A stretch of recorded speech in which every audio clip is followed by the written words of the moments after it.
Oi, meus amores. A gente já estudou ligações químicas nas nossas duas aulas online, né? Nas duas últimas aulas online que a gente fez. Só que por ser um assunto mais longo e por ainda ter ficado faltando a parte das ligações metálicas, que é uma parte simples, vou gravar essa videoaula aqui para vocês, tá bom? Com uma revisãozinha bem rápida das ligações iônicas e covalentes que a gente já viu na aula online e falando das ligações metálicas, porque assim fica melhor para vocês poderem ver várias vezes, pegar, descobrir onde estão as dúvidas e poder tirar no nosso próximo encontro na semana que vem, tá bom? Então, vou arrastar minha tela aqui para o cantinho. Então, vamos lá.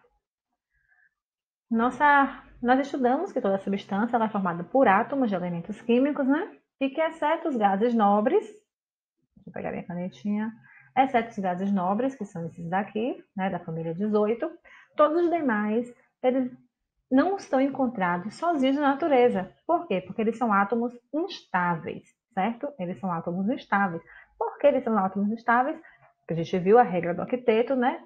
Para ser estável, um átomo ele tem que ter 8 elétrons na camada de valência, com a exceção do hidrogênio e do hélio, que eles ficam estáveis com apenas 2, tá? O hidrogênio e o hélio. Tirando eles dois, todos os demais precisam ter 8 elétrons na camada de valência, que é a tal da regra do octeto, para ficar estáveis. Como somente os gases nobres têm, todos os demais elementos da tabela periódica, eles fazem ligações, eles se unem entre eles para alcançar a estabilidade, tá? Então a gente tem três tipos de ligação química: ligação iônica, ligação covalente e ligação metálica. A ligação iônica é entre um metal, certo? Normalmente esses daqui ou esses azuis daqui, com uma metal, que são esses verdes, ou não metal, né? São sinônimos. As ligações covalentes são entre ametais, ou seja, esses verdes aqui da tabela, certo? Eles se ligam. E as ligações metálicas são entre dois metais, normalmente os mostrados aqui em rosa, de metais de transição interna e externa, ok? Sabendo disso, que a gente já viu na online, vou dar um exemplo aqui para vocês, para a gente lembrar das ligações iônicas. Ligação iônica tem esse nome porque é a ligação entre íons. Um cátion, que é o íon positivo, que perdeu elétrons, com um ânion, que é um íon negativo, que ganhou elétrons. Nesse tipo de ligação, você tem um átomo que quer perder elétrons e um que quer ganhar elétrons. Então, você junta o útil ao agradável. Tem um que quer perder, um que quer ganhar. Eles se ligam, formando assim uma substância iônica, um composto iônico, que vai ser estável, porque ambos os elementos que participam dessa ligação vão ficar com 8 elétrons na sua camada de valência, ok? A gente fez alguns exemplos, né? A gente viu alguns exemplos. Vou refazer esse só para ficar registrado aqui no vídeo para vocês, no caso do cálcio e do flúor, certo? O cálcio na tabela periódica, ele é um metal e o flúor um metal. Então, você caracteriza como uma ligação iônica, tem metal com ametal. Então, já dei essa dica. Se você está com a tabela periódica em mãos, vai lá na tabela periódica e olha qual é a família de cada um deles, que você descobre o número de elétrons da camada de valência. Mas, sei lá, uma prova que você está fazendo no final do ano, para testar uma bolsa em uma outra escola, né? Ou o IFBA não tem química e física, mas tem o IFPE e alguns outros que tem. Então, vamos dizer que é essa prova que você está fazendo. Você não vai poder usar a tabela periódica, tá? Então, o que é que você vai fazer? Fazer a distribuição eletrônica. Então, o cálcio, ele tem um número atômico 20 prótons, 20 elétrons. Então, faça a distribuição. Na camada K, cabe 2. Na camada L, 8. Na camada M, poderia pôr os 10 que faltam. Mas como a gente aprendeu, a camada de valência só pode ter até 8. Então, eu vou colocar 8 aqui e jogar 2 para a camada M. Mesma coisa com o flúor, né? O camada K2, a camada L, 7. Então, eu descobri o número de elétrons da camada de valência de cada um deles. O cálcio tem 2 e o flúor tem 7. E aí, eu pergunto a vocês, eles precisam chegar em 8 elétrons na sua última camada. É mais fácil o cálcio ganhar 6 elétrons aqui ou perder esses 2 e a M, que já tem 8, virar a sua camada de valência? É mais fácil perder 2, né? E o flúor, aqui ele tem 7 elétrons na camada de valência. É mais fácil ele perder esses 7 ou ele ganhar 1? Ele ganhar 1, né? Então, você tem o cálcio, que quer doar 2, e o flúor quer ganhar 1. Então, você tem 2 íons. Um que quer, vai perder elétrons e um que vai ganhar elétrons. Como que eu faço, então, as ligações químicas entre esses dois elementos? Primeira coisa que eu faço, né? Aqui é a dica da tabela periódica, tá bom? Nem lembrava que tinha uma tabela aqui. Ó, cálcio, família 2. Ou seja, 2 elétrons na camada de valência. Cadê o flúor? Deixa eu tirar aqui da frente. Pronto, ó o flúor aqui. Camada 17 ou 7A. 7 elétrons na camada de valência. Bem fácil essa parte, né? Então, deixa eu arrastar de novo minha telinha para cá. Para a gente aprender a fazer essa ligação. Então, primeira coisa que eu faço, boto um átomo de cálcio, boto o átomo de flúor, distribuo os elétrons da camada de valência. O cálcio, ele tem 2, então vou colocar aqui, ó. 2, os 2 elétrons. O flúor tem quantos? 7, então vou botar aqui. 2, 3, 4, 5, 6, 7. Pronto. Né? E o flúor tem 7. Então, para o flúor chegar em 8, ele só precisa ganhar 1. E o cálcio tem 2 para dar. Então, o cálcio vai chegar aqui, vai doar um elétron para o flúor. O flúor agora tem 8. Ótimo. Só que o cálcio ainda tem mais um para doar. E aí, o que é que a gente faz?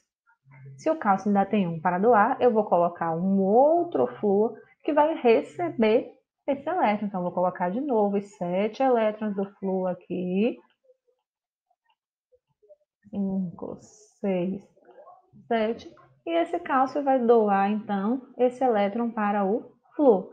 Agora, o cálcio perdeu os 2 que ele queria perder e o flúor ganhou o que ele queria ganhar. E qual é a molécula, então, que eu formei? Qual é o composto iônico que eu formei aí, então? Cálcio, OCaF2. Por que F2? Porque eu usei 2 flúors para conseguir equilibrar ali a quantidade de elétrons, certo? Então, o fluoreto de cálcio.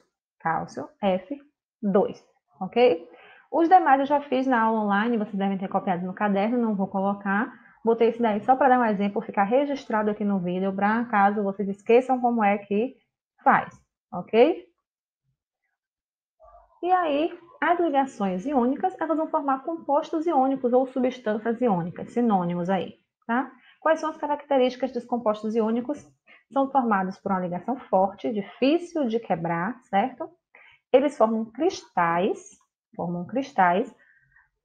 pequenos grãos, vamos dizer assim, né? Que é o que a gente chama de cristal. São sólidos em temperatura ambiente, todos os compostos iônicos são sólidos em temperatura ambiente. Tem um alto ponto de fusão e de ebulição, que é o que fazem eles ser sólidos, né? Ponto de fusão é de passar de sólido para líquido. Ponto de ebulição, passar do líquido para o gasoso. Então, você precisa de temperatura muito alta para passar do sólido para o líquido, e mais alta ainda para passar do líquido para o gasoso. Em condições ambientais, essas temperaturas altas não existem na natureza, então por isso que ele é sólido na natureza.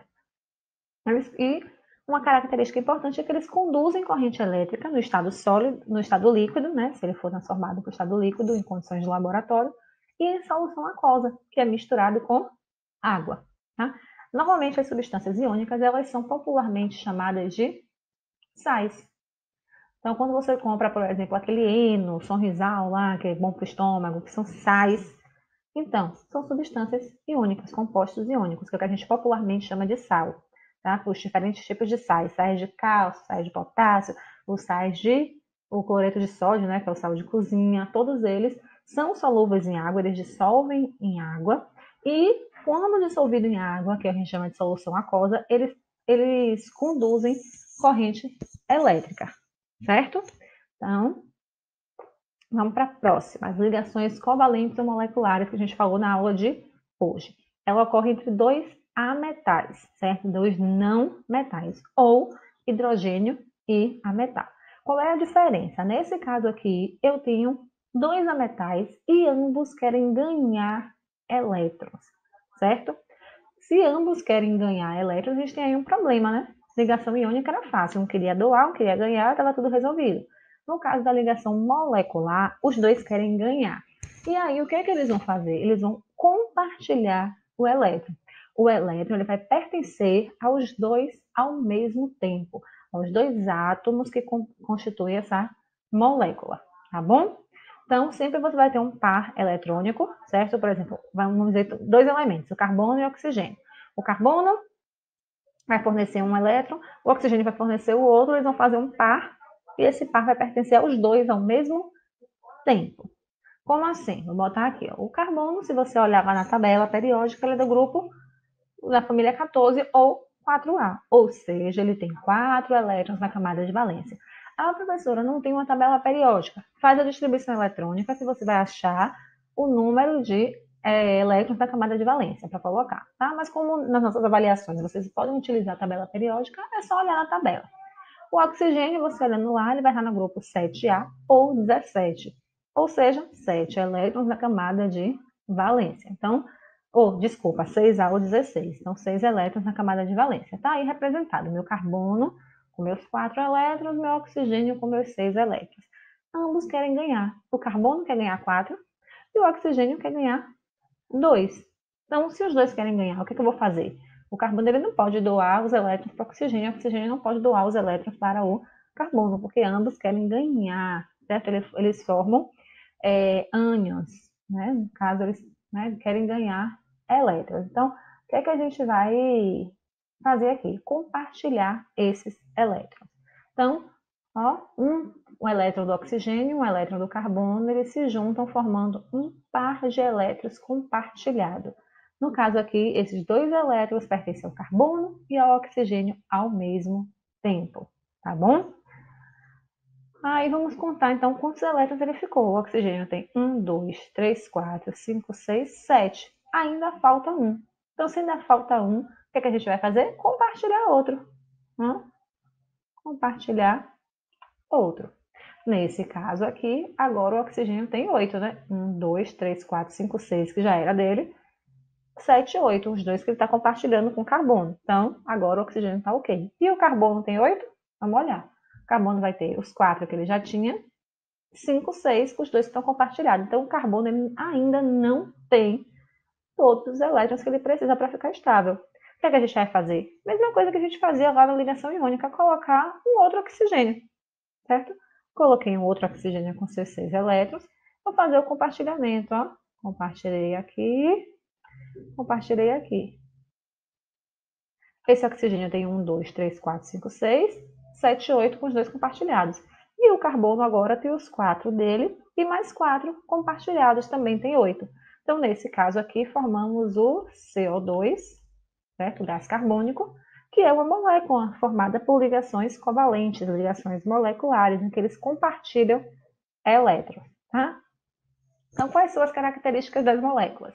São formadas por ligações covalentes, que são mais fracas, certo? É mais fácil você romper uma ligação covalente, que é um compartilhamento de elétrons, do que uma ligação iônica em que você doou elétrons, tá?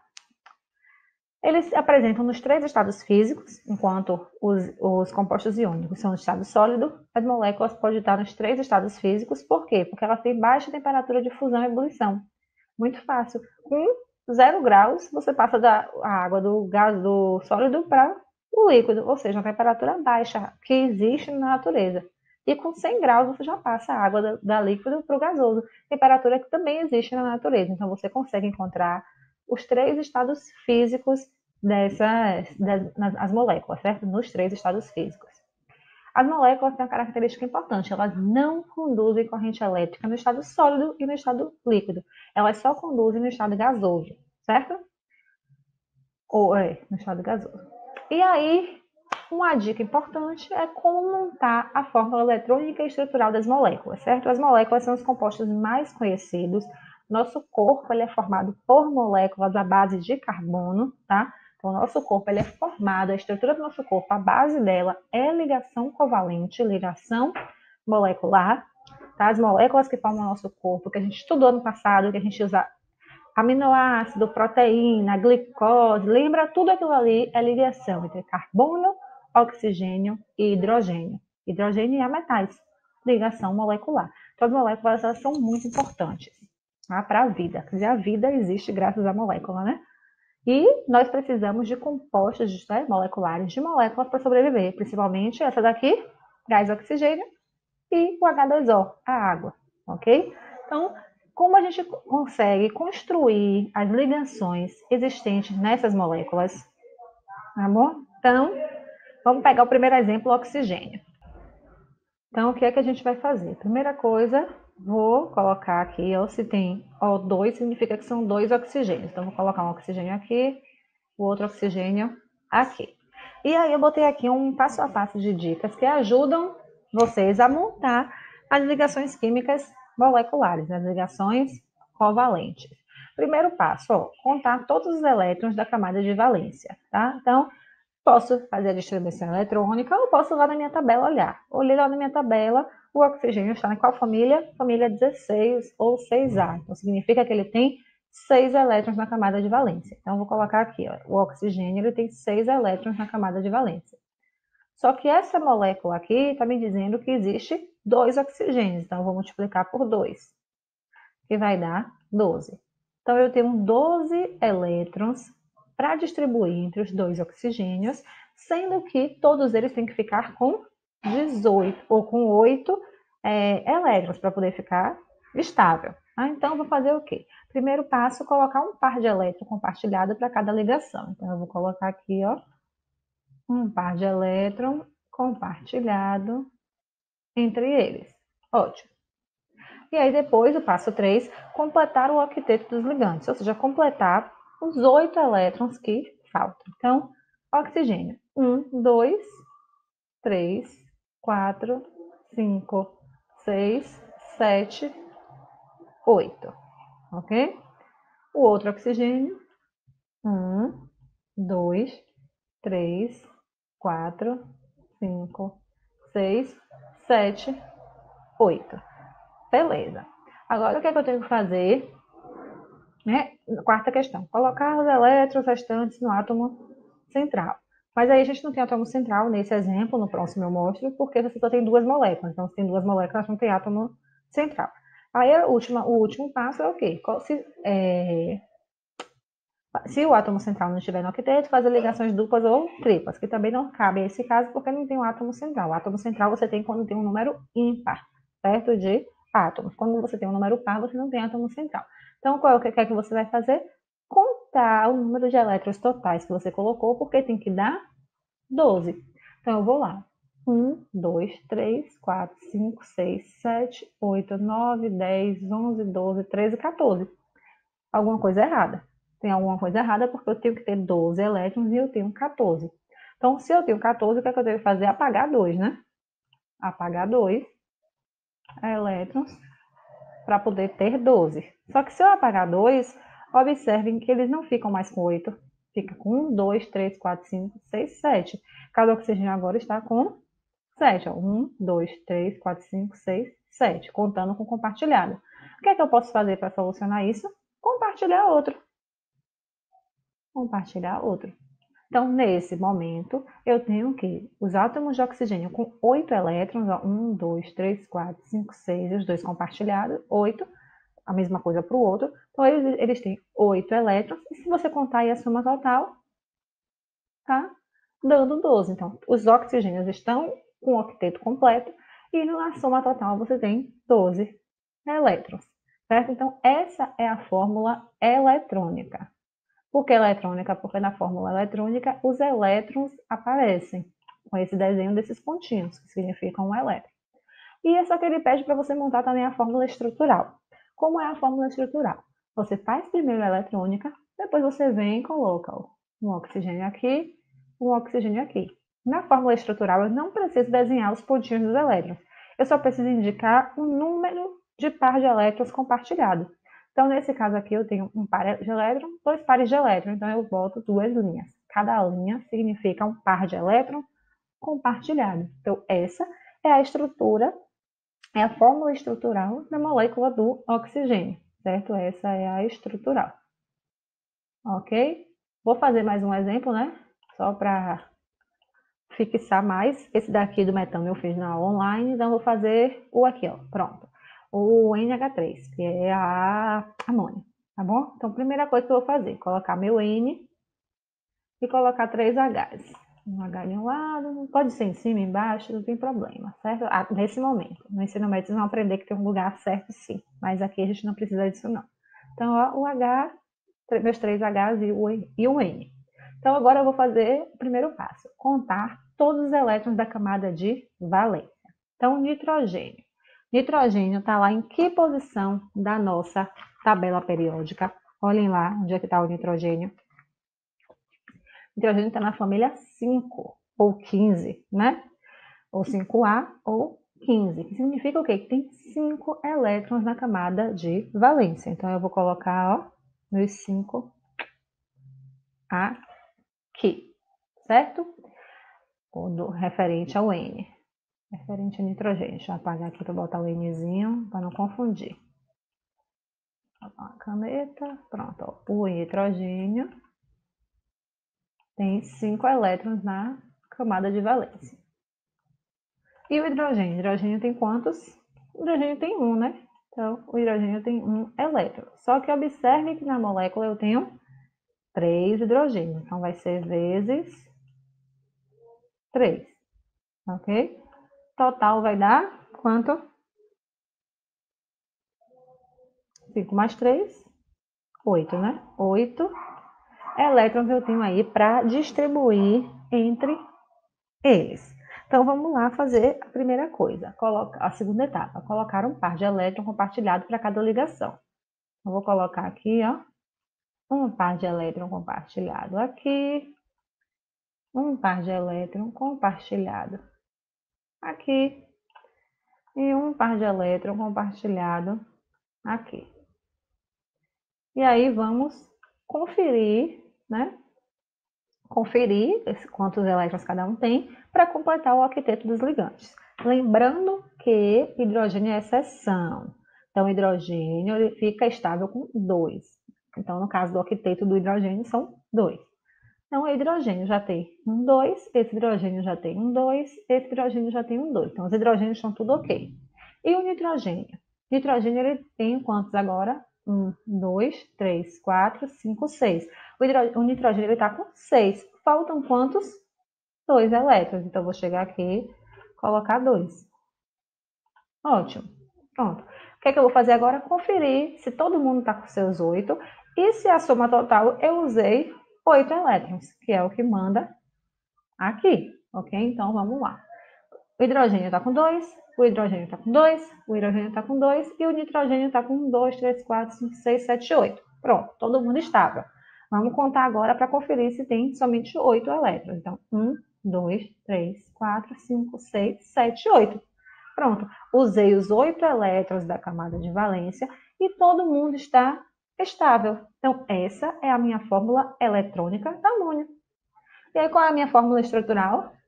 Boto o N, boto um H, boto outro H, boto outro H e boto a ligação que existe entre eles, um par de elétrons compartilhado em cada. Essa é a minha fórmula estrutural da amônia, ok? Lembrem, se eu tiver, como foi o caso do exemplo que eu fiz na sala, ou no exemplo que eu fiz aqui do oxigênio, ele tem 2 pares de elétron compartilhado. Então, entre o mesmo elemento. Então, nesse caso aqui, você tem uma ligação que a gente chama de ligação dupla, certo? Entre 2 elementos, você tem 2 ligações, uma ligação dupla. Aqui eu tenho 3 ligações, mas não são os mesmos elementos. Esse H faz uma, esse H faz outra e esse H faz outra. Então, você tem 3 ligações que a gente chama de simples. Quando tem somente uma ligação entre 2 átomos, a gente chama de simples. Quando tem 2 ligações entre 2 átomos, a gente chama de dupla. Quando tem 3 ligações entre 2 átomos, a gente chama de tripla, ok? E aí, por fim, as ligações metálicas, certo? As ligações metálicas, o nome já diz, é uma ligação entre átomos de metais, aqueles lá da tabela, os metais de transição interna, de transição externa, então, aqueles átomos ali. Lembrando da nossa aula lá de grandezas atômicas, tabela periódica, os metais, todos os metais, eles tendem a perder elétrons. Eles têm, normalmente 1, 2, 3 elétrons na camada de valência e eles querem perder esses elétrons. Se você está ligando dois elementos que ambos querem perder, o que você faz? Esse é um tipo de ligação mais diferente, vamos dizer assim, né? Um tipo de ligação mais diferente, que você não vai ter aquele desenho, ter que pegar o papel, desenhar o carbono, o oxigênio, botar os pontinhos, ligar eles, né? Compartilhar ou doar. Não, tá? Porque esse tipo é um tipo de ligação diferente, em que vários átomos de metais se reúnem e os elétrons que eles querem doar formam o que a gente chama de teoria do mar de elétrons. Uma região, um mar de elétrons, um conjunto de elétrons que ficam livres, se movimentando entre eles. Aqui, ó, cada bolinha cinza levada do desenho significaria um átomo de um metal. E em vermelho aqui, os elétrons livres, que são justamente aqueles elétrons que ele quer perder, que fica circulando entre eles. Então, cada hora, esse elétron pertence a um átomo diferente. Ele fica ali livre, circulando entre eles. A gente chama isso de teoria do mar de elétrons. O elétron não está ali compartilhado entre dois átomos, não foi doado, ele está disperso em um conjunto formado por vários cátions, né, vários átomos positivos e os elétrons circulando ali entre eles. Essa característica da teoria do mar de elétrons é o que faz as ligações metálicas, né, os metais, serem excelentes condutores de eletricidade. A gente não viu na aula de eletricidade que a corrente elétrica é o movimento ordenado de elétrons. Então, você tem aqui uma ligação, né, ligações metálicas, vários metais reunidos, átomos de metais cátions, que querem perder elétrons, e essa nuvem de elétrons entre eles. No momento que você coloca ali uma pilha, né, algum gerador de energia, você faz todos esses elétrons ao migrarem, se movimentarem bonitinhos no mesmo sentido aqui nesse mar de elétrons. E aí você conduz a corrente elétrica. Então, essa característica é que faz os metais serem excelentes condutores de eletricidade. Eles têm uma grande quantidade de elétrons livres ali ao redor deles, desses átomos, né, desses cátions, que se movimentam transmitindo a corrente elétrica, tá bom? Então, características das substâncias metálicas, né, que são formadas a partir de ligações metálicas, é o alto ponto de fusão e ebulição, com exceção apenas, que é o mercúrio, tá? Ou seja, se ele tem um alto ponto de fusão e alto ponto de ebulição, você precisa de temperaturas bem altas para conseguir transformar ele em líquido ou em gasoso, ou seja, só em condições industriais ou de laboratório. Eles são sólidos em temperatura ambiente, tá? Todos, exceto o mercúrio, que é esse aqui, ó. O mercúrio ele é líquido em temperatura ambiente, mas ele tem as características de metais. Quais são essas características? Esse brilho, ó, característico, né? Que a gente diz, uma coisa metalizada, aquela coisa tem um brilho característico. Dependendo, você consegue até ver seu reflexo nesse material. Alta condutividade elétrica e térmica, como eu mostrei ali, por conta daquele mar de elétrons. São maleáveis e dúcteis. O que é isso? Maleáveis, capacidade de formar lâminas cortantes. Por isso que gilete, faca, né, tudo isso é feito de metal. E ductibilidade, né, de dúcteis, capacidade de formar fios. Por isso que o fio que passa dentro da tomada é de metal, tá? Os fios de alta tensão, fio de telefone, todos esses fios que transmitem eletricidade, eles são feitos de metais, porque o metal tem essa propriedade de facilidade de formar fios, ok? E aí, as ligações entre algumas substâncias metálicas, elas conseguem se unir formando o que a gente chama de ligas metálicas. As ligas metálicas são extremamente importantes para o desenvolvimento da humanidade, tá? Quase tudo que a gente utiliza, né, a base da construção civil, por exemplo, é em cima de ligas metálicas.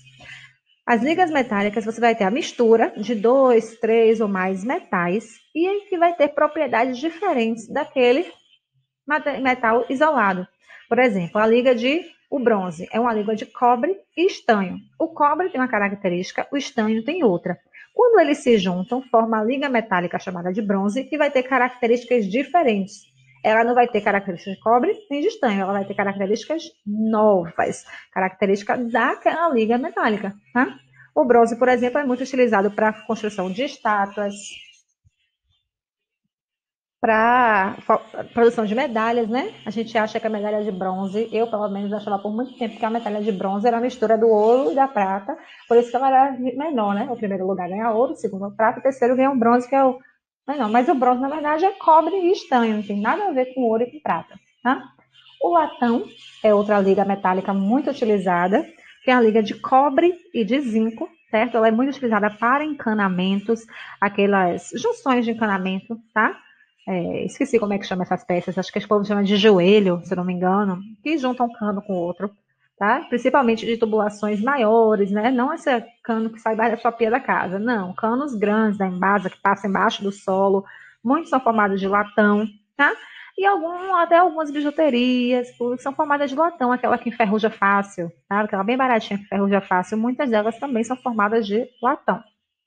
Uma liga muito importante é o aço, é a base da construção civil. Hoje em dia, quase tudo, as construções são feitas com ligas de aço pré-moldadas, né, que vai lá e só encaixa, que é uma liga de ferro e de carbono, certo? É uma liga de ferro e de carbono que confere uma resistência. O ferro ele já é bastante duro, ele tem uma dureza, uma resistência grande. O aço ele consegue ser mais duro ainda, mais resistente ainda, além de também ser mais resistente à ferrugem. Então, o aço ele é uma liga extremamente importante, muito utilizada, certo? A quantidade de carbono que entra na mistura é pequenininha. Se não me engano, cadê? Chega a 2% mais ou menos de carbono que entra aí nessa mistura com ferro e muda tanto as características. Um aço de boa qualidade, ele é feito somente de ferro e carbono. Mas um aço de má qualidade, ele pode ser contaminado, certo? Com enxofre. E aí ele se torna quebradiço. Por isso que é muito perigoso esses aços de má qualidade, porque ainda mais na construção civil, um aço que quebra fácil, entendeu? E para finalizar, nossa última liga metálica que eu vou falar aqui, não quer dizer que é a única que existe, né? Mas eu coloquei como exemplo, o ouro, tá? O ouro puro, por mais que você diga, não sei quem ganhou uma aliança de ouro puro. Mentira, não é ouro puro. Por quê? O ouro puro ele é muito mole, não dá para moldar o ouro puro, certo? Não tem como você fazer um formato de anel, de colar, de pingente, de brinco com o ouro puro, porque ele é muito mole. Então, para que ele seja moldável, dê para fazer joias, ele é misturado a prata, tá certo? Né? Ao alumínio, a prata, o cobre, ele é misturado a esses outros elementos. Normalmente o cobre não pode passar de 25%, certo? E aí, quando ele é misturado a esses outros metais, você consegue moldá-lo para poder fazer essas joias. O ouro mais comum é o ouro 18 quilates, que é justamente essa liga, né, de ouro, prata e cobre, certo? É o mais conhecido. E você tem o ouro 24 quilates, que tem uma proporção maior de ouro na mistura, tá? Mas ouro puro, quando a gente diz, ganhou de ouro puro, é ouro 18 quilates ou 24, que é uma liga metálica, tá bom? Então, terminamos aí os tipos de ligações químicas, certo? Eu vou deixar uma atividade aí para a gente fazer e aí a gente encerra momentaneamente o estudo da química, tá bom? Estudamos uma boa parte de química, os fundamentos básicos, a lei de Lavoisier, né, tabela periódica, ligações químicas, e agora a gente vai partir para o estudo da física na nossa próxima aula. Então, um beijo.